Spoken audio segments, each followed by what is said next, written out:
All right, everyone. We're here. We're live. We're live. And it's the first ever Coach and Cole in the morning YouTube live broadcast. We're here to answer your fantasy questions and go through each position every week for a half hour right here on YouTube Live. Kicking off Fantasy Forecast, NFL Sunday coverage. We're happy to be here. Cole, you happy to be here? I am. I'm excited. I don't know what we're doing, but I'm excited about it. You know what? It doesn't matter what we're doing because we're both here. We're just talking fantasy football. We're talking fantasy football. That's what we're going to do. And what the heck? So at the end of the show here, we will try to answer some of your questions. Go ahead and pop them in the chat. Make sure you subscribe to this channel so you know what's happening every Sunday from 9:30 to 10. And if we ever do any other of these randomly, we might, who knows? Yeah. But make sure you subscribe, like. What was the other thing you said yesterday we were supposed to say? Leave your thoughts in the comments. That's it. Yeah. Leave your thoughts in the comments. Yeah. So let's start out with the quarterback position for today. We're going to talk mainly FanDuel. If you have DraftKings questions, feel free to send us your questions. But of course, Fantasy Forecast is partnered with FanDuel, so we are going to talk mainly FanDuel today. Mm-hmm.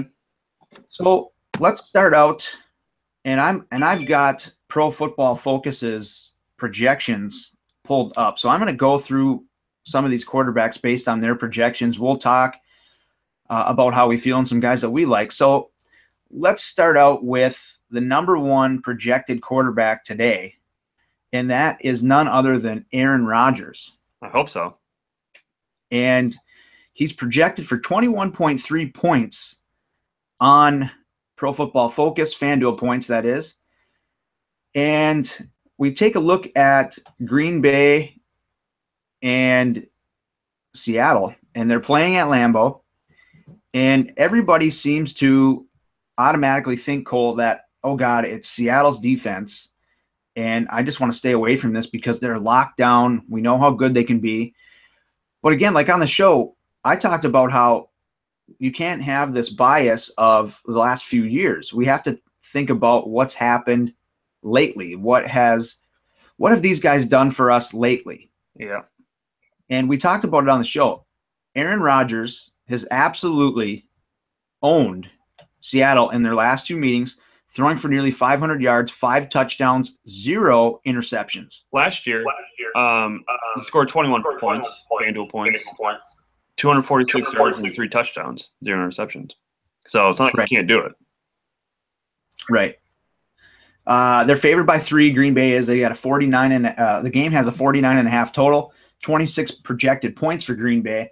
So Vegas is right with us on this. They believe that Rodgers and company are going to light it up. Cole, are you playing Rodgers today, or are you staying away? What's your thoughts on him overall? I have him in a few lineups. I definitely have no problem playing him. I'm not worried about it. No, me neither. So that's Rodgers. I think our suggestion here, both on this game, is that Rodgers is a guy who I think is going to be under-owned. Draft Manager, new partner of the show, they project his ownership to be 7% Yeesh. on FanDuel. So if he's 7% and you've got him in a few lineups and he goes off and does Aaron Rodgers things, I think you are going to have a fun Sunday to start your NFL season. Mm-hmm. So that's Rodgers. We talk about Russell Wilson in that same game. Now, he is become pretty chalky because of how everyone feels about Green Bay right now and their defense. And again, that's some of the same things. But we talked about how they've upgraded their defense. They've got rookie Kevin King coming into the fold. They've brought back Devin House. So Green Bay's secondary is not going to be the same secondary we saw get torched against Atlanta last postseason. So, again, we look at the numbers, and Russell Wilson has been very, very bad against Green Bay in his last 3 meetings. Threw You 5 remember the interceptions last year. Exactly. You remember the last game, 5 interceptions. So this isn't just a cut and dry thing here. I am fading Russell Wilson. Are you playing Russell at all? Well, I haven't been my season long, so I'm inclined to play him in FanDuel a few lineups just because that's the way my brain is programmed. If I have him in season long, I tend to play guys in FanDuel just at least in one lineup. But playing in FanDuel a few has been really shaky against Green Bay lately, so I don't have any problem with not playing him. Yeah. Okay. All right. I see you. Of course, I see you. I see you right there.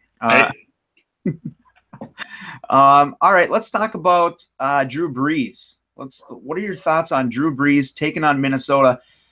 Projected for 19.8 FanDuel points Monday night. This is not on the main slate, but he's the next guy that pops up here. Drew Brees. Any take? Are you playing any Drew Brees? What are your thoughts on him?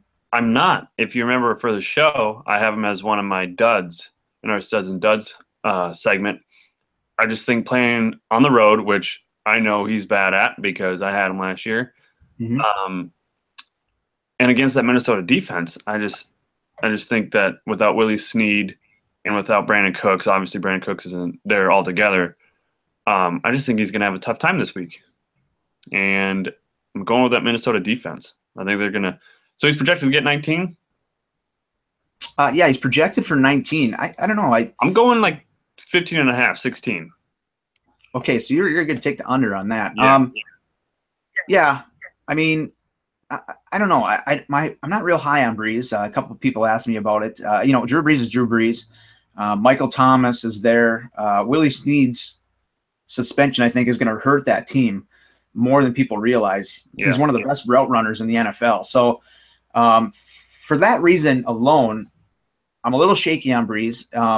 I am going to play Ted Ginn in a few GPPs in some random slates, not in the main, though. I don't think the upside's there in the main. So, okay. Cam Newton taking on San Francisco. He's projected 18.3 on Pro Football Focus. Obviously, this is a pretty juicy matchup to start the year for Newton. Again, different coaching staff, some different cast members there in San Francisco. But Carolina's going across country. They're going to play them in San Francisco. What are your thoughts on Newton? Little fact for you, San Francisco has won 6 straight openers, so that's kind of interesting. See if they continue that this year.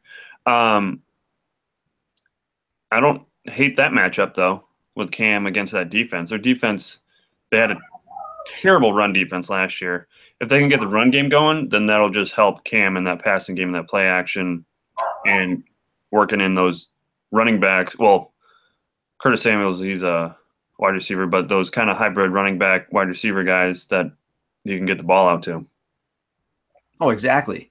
And I think McCaffrey is the biggest reason for me why I like Newton this week. I think he's going to have a bounce back year. I really like McCaffrey in that offense for him. It's going to open everything up. It's something that he hasn't had, where a guy that you can check the ball down to, dump it off, throw a screen, throw a swing pass, do things of that nature that Carolina hasn't been able to do. So, let's stay with that game. I think we both like Newton. I've got Newton in some lineups. I've got some exposure there. But on the other side of this, I really like Brian Hoyer this week. He is kind of, I wouldn't say chalky or anything like that, but as far as a really low-tier guy, I think a lot of people are on Brian Hoyer this week with good reason, because Carolina's defense really isn't the same defense we've seen over the past few years. And Hoyer to Garcon, how good do you think that connection is going to be today and then for the year? Oh, I love it. I just love Kyle Shanahan's offense, and Pierre Garcon is going to be that number one wide receiver. And in that offense, a number one wide receiver gets 120, 130 targets. And Brian Hoyer is underrated as far as fantasy goes. Yeah. He can put up points, fantasy points. Oh, yeah, there's no doubt about that. So, yeah, I mean, he's better than what we give him credit for. There's no doubt about it. There's no doubt about it. So, okay, so we got Brian Hoyer there. Last one here at quarterback before you got to move on. Derek Carr taking on Tennessee. He's projected over 18 points. He's my favorite quarterback. He is my cash game guy. I'm playing him in quite majority of my lineups. I think he is somebody who is not as chalky as he should be because of Russell Wilson, because of some of these other guys like Matt Ryan. And so Carr, I think, is just going to have a field day against Tennessee. Their secondary is still just as bad as it was last year. Their starting cornerback is hurt, so that's going to hurt them, literally. And I just really like Carr this week. You like Carr, or basically, let's talk about this game a little bit. Carr, Mariota, which guy are you going with? I'm going with Mariota. Okay. I just love that offense, and Oakland has a pretty bad defense. They had a bad defense last year. They could probably improve, but I just love the offense, the offensive weapons that are around Mariota, and his ability to run the ball as well. Yeah, that's the thing you get with Mariota that you don't get with Breeze is the fact that Mariota can use his feet. There was a weird stat that I heard yesterday that Mariota struggles when he throws to his right.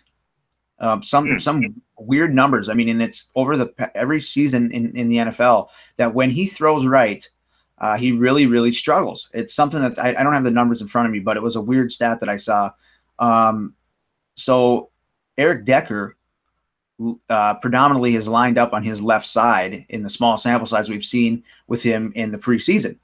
So I think that Decker is, and even gives him an even little more bump than already, because I've already liked Decker and talked about him all week. So I like Decker in this game. I think this is just going to be a huge fantasy game overall. But both of these teams are probably going to try to establish the run early, but I think this game will open up before it's over.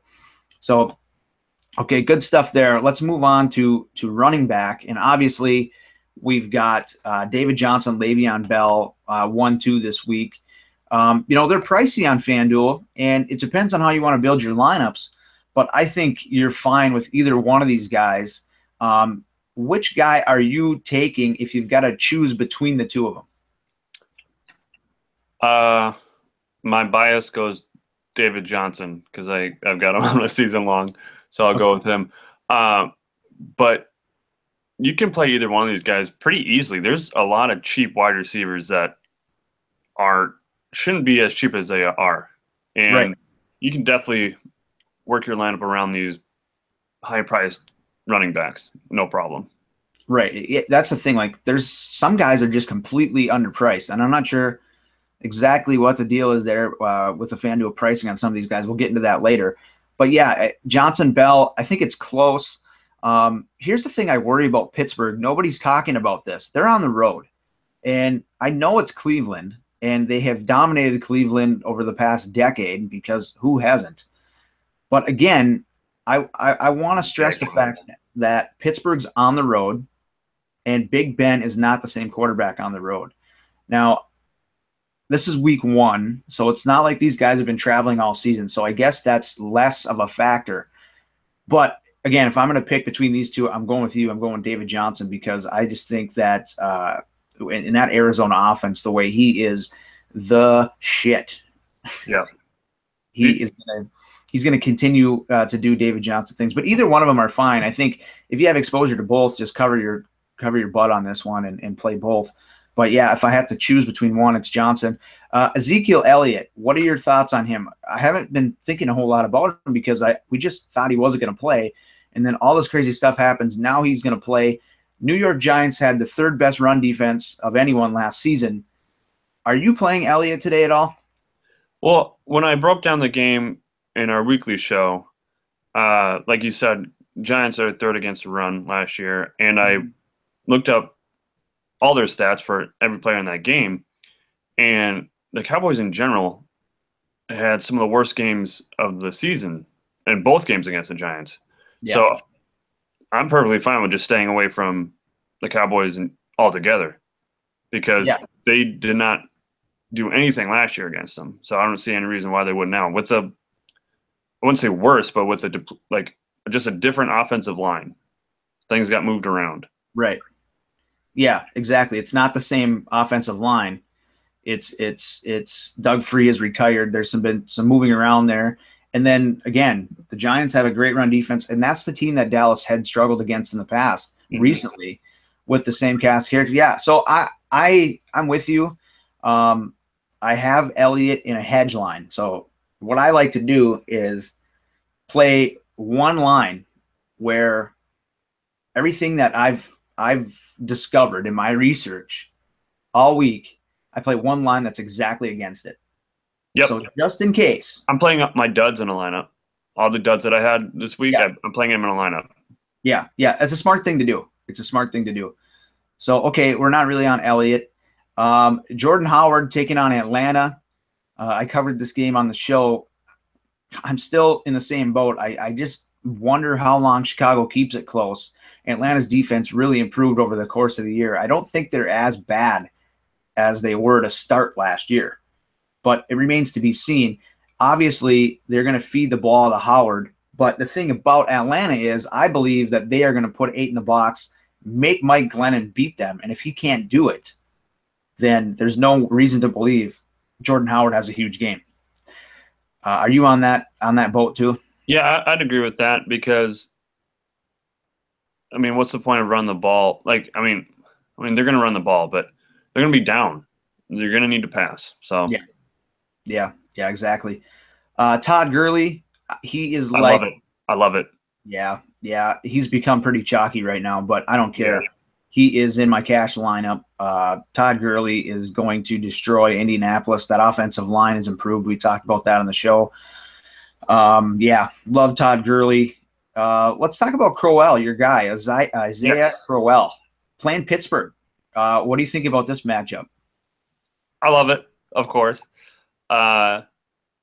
Speaking of improved offensive lines, Cleveland has one of the better ones. In terms of run the ball, they're probably a top 3 offensive line. And Cleveland is going to want to control that ball so that Le'Veon Bell and Antonio Brown can't go off. And I think Crowell is going to be the biggest part of that. Yeah, I'm with you. I actually kind of like Duke Johnson this week too. And I'm going to play Kaiser Johnson Coleman in a lineup because we know that Johnson's going to see some time in the slot. Yep. And I like this Kaiser kid. I really do. So I want to see what he can do. Pittsburgh's defense is one that blitzes a lot. Their pass rush was unbelievable last year, but their secondary is still shaky. So if they can combat that pass rush with some quick throws, which I think they will with the rookie quarterback, easy reads, quick throws, I kind of think Cleveland's going to put some points up. I don't know if they win the game, but I think it's going to be interesting. One more guy before we change to receiver here. We got to move on. Carlos Hyde. I know you love him. He is my number 1 running back this week. And he was before Kareem Hunt went off. But as far as today goes, he's the guy that I want. I just love Carlos Hyde. He is going to be the man in San Francisco. There's some stuff that came out last night saying that this could possibly be a running back by committee. Don't believe that. Don't believe it for a second. There's no way that I don't even know this guy's name. What's the guy's name behind him? I picked him up in one of our leagues, Braber or something. Yeah. Matt Brazier. Yeah. Don't believe it. It's Carlos Hyde. I expect he's going to get around 20 carries in this game. We'll see how close this game can be, but I think it's going to be closer than people think. And I love Hyde this week. He has tore it up in week 1 games. You talk about how San Francisco has won their week 1 games in the past, what did you say, 3 years? 6. The past 6 years?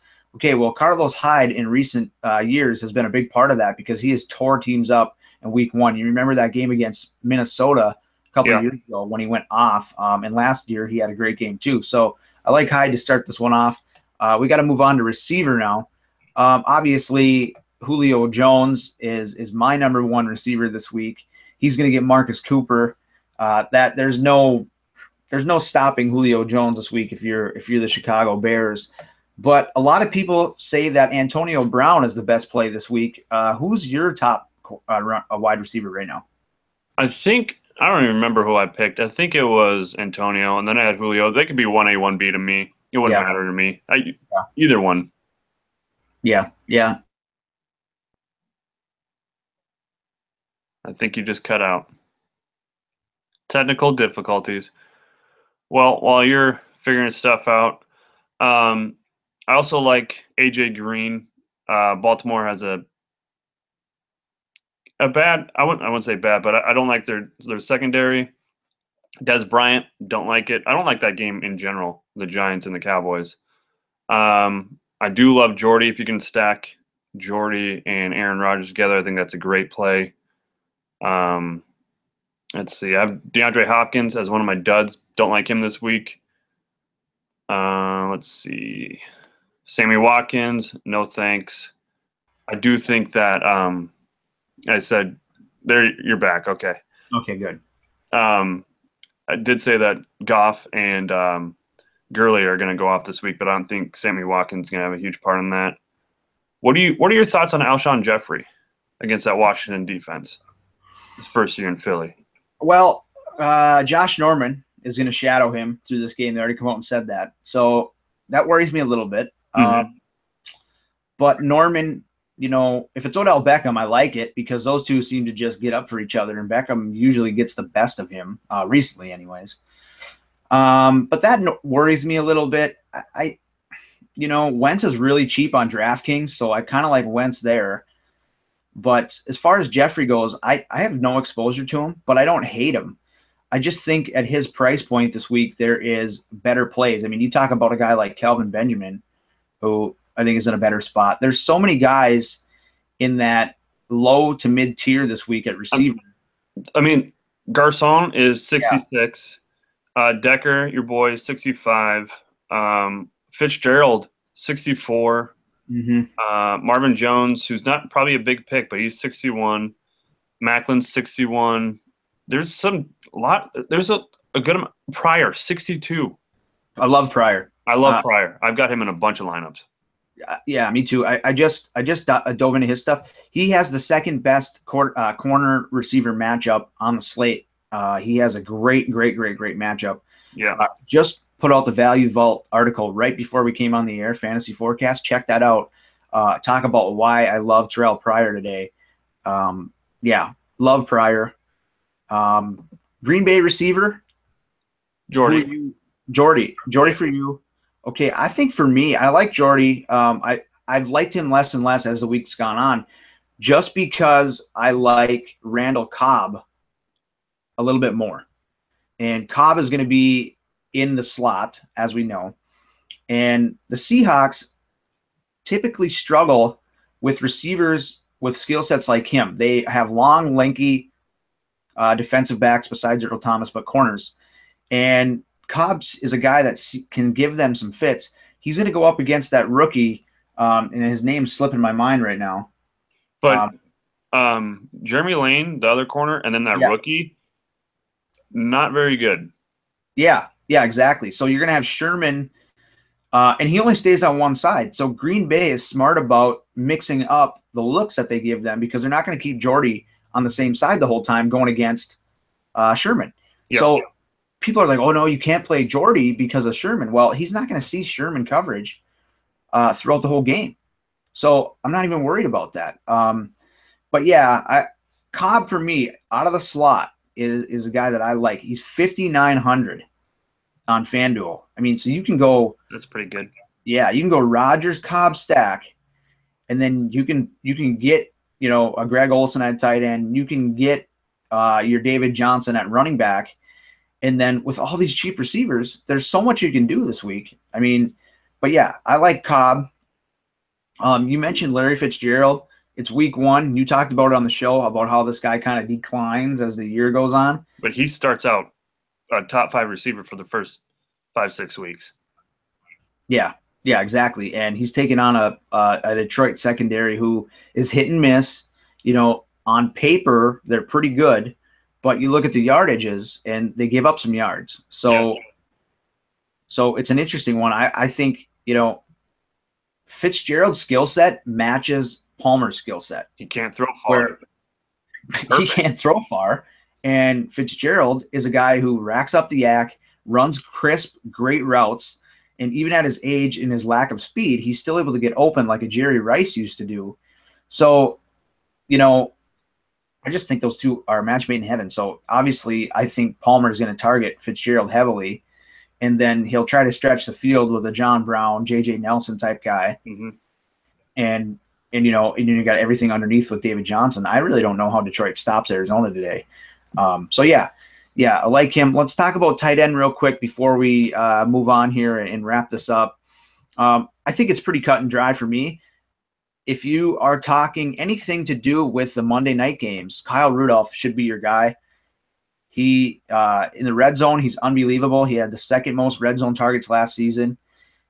And New Orleans struggles with the tight end like no tomorrow. They've got a brand new linebacking core. I think the defense is going to be better, but I think Rudolph is going to be the beneficiary there in the Minnesota offense. He's Bradford's favorite target. So to me, Rudolph is the guy. But on this main slate, Cole, there's some differing opinions here on who you should go with. Who are you going with most at tight end? I like Zach Ertz. I like Delanie Walker. I don't like Jimmy Graham. Jimmy Graham, the last 2 times he's played the Packers with the Seahawks, he has 2 total catches. I don't know what it is, but apparently we can cover someone, us being Packer fans. I like Greg Olsen, obviously. And then you have cheaper guys, but I don't know. Besides C.J. Vtorowicz, I don't know how many guys you can really depend on. Cameron Brate. Oh, well, shit. Their game got canceled. So you can't – don't start those guys. Jason Witten, I don't like Jason Witten, honestly. Ebron, you have to show me something first. But, yeah, I like Ertz, Walker, Olsen. Yeah, me too. I think, I'm not as high on Ertz overall as you are, but obviously, he's got a pretty decent matchup this week. For me, it's Greg Olsen. Lock him in. I mean, Mr. Consistency, as we know, but he's not the most expensive tight end this week. That's Jordan Reed. So I do have a little exposure to Reed, but I got a lot to Olsen. And then, Delanie Walker is probably in the best spot. Yeah. Anybody, but we're not sure about where they're going to spread the ball around as far as Tennessee goes because they've got all these new weapons. But we targeted Oakland last year. That was a thing. Like Oakland versus the tight end, you just target. I mean, so Walker's in a great spot. So, I like Walker. Let's hit up the defenses real quick. Yeah. I feel like people can figure out kickers on their own probably. For defenses, one that I am going to play in almost all my lineups is the Rams. They're going against that Indianapolis Colts offense without Andrew Luck, without Kelly at the center. Frank Gore is banged up apparently. I'm going to play them in probably almost every lineup. Besides that, I do love the Bills as well. They're playing the Jets. The Jets are terrible. I don't have any problem playing with that. And if you're going to go with a more name brand defense, I don't mind the Falcons. Yeah, me neither. I like all those teams. I like Houston too. Playing against Jacksonville. Yeah, I mean Bortles is good for a couple picks, maybe a pick 6. So and J.J. Watt is back. There's potential some sacks there with Clowney and Whitney. Yeah, it depends on your build. So if you have the money, just pay up and take Houston because I think that's the way to go. But like you said, the Rams are in probably 70% of my lineups. I'm a multiple lineup guy. I don't just do one. So they're in my cash line. So, the Colts have nobody. I mean, without Luck, that offense just is going to struggle. And like you said, Gore's banged up, which if you're a Gore owner and they bring in Turbin and Mack this week and they have a huge game, I would be worried. Yep. I would.